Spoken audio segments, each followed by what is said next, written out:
O livro de 2 Samuel.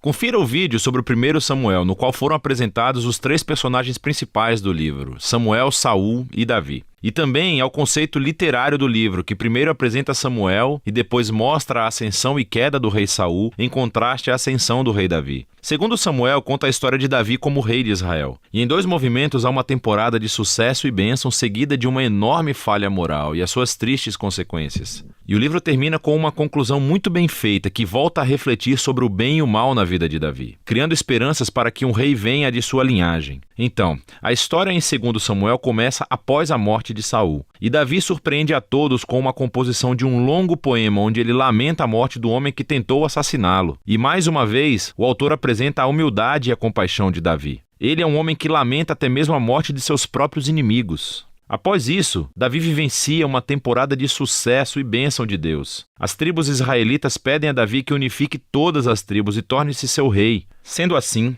a primeira coisa que Davi faz como rei é: ele vai à cidade de Jerusalém, conquista-a, estabelece-a como a capital de Israel e lhe dá um novo nome, Sião. A partir daí, Davi continua e vence diversas batalhas expandindo o território de Israel. Após tornar Jerusalém a capital política de Israel, ele deseja torná-la a sua capital religiosa também. E então, ele leva a Arca da Aliança para a cidade. Em 2 Samuel 7, ele fala com Deus e diz que agora que Israel tem um lar permanente, ele acredita que a presença de Deus também deva ter uma casa permanente. Então ele pergunta se pode construir um templo para o Deus de Israel. Entretanto, Deus diz a Davi: "Obrigado por pensar nisso, mas na verdade eu irei construir uma casa para você, uma dinastia." 2 Samuel 7 é um capítulo fundamental para compreendermos o enredo de toda a Bíblia. Nesse momento, Deus faz a promessa a Davi que através da sua linhagem real virá um futuro rei que constituirá o templo de Deus aqui na terra e estabelecerá um reino eterno. E essa é a promessa messiânica a Davi, que é afirmada e desenvolvida no livro de Salmos e também no livro dos profetas. E é esse rei que fica ligado à promessa de Deus a Abraão.